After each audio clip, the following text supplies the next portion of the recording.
SMG Word Daily with Father Jason. We are on day 8. Pinayagan mo na ba ang Diyos na pumasok sa buhay mo ngayon? May isang salita na madalas nating sinasabi kapag ayaw pa nating harapin ang isang bagay. Isang salita na binabanggit natin pag hindi pa tayo handa. Sinasabi natin, mamaya. Mamaya ako magbabago, mamaya ako magpapatawad, mamaya na. Sa Ebanghelyo ngayon, may isang salitang binigkas si Jesus na magandang pagnilayan.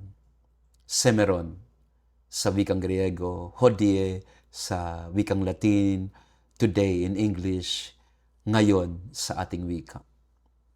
Mahilig si San Lucas sa salitang ito. Maraming beses siyang binanggit ito sa kanyang Ebanghelyo. Today, a Savior has been born for you. Today, the scripture is fulfilled.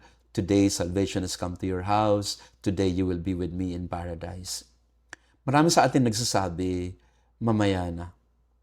Parang hindi pa talaga tayo handa na tanggapin ng Panginoon sa ating buhay o ang mabuting balita ng kanyang pinapahayag sa atin.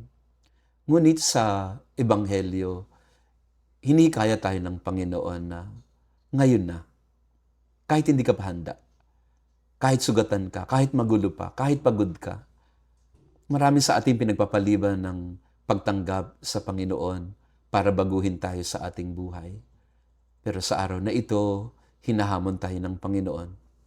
Ngayon na. Today, this is fulfilled in your hearing.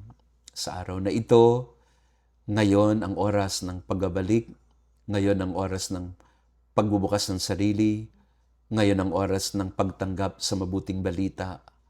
Ngayon, Semeron, tinatanggap natin si Jesus sa ating puso at kalooban.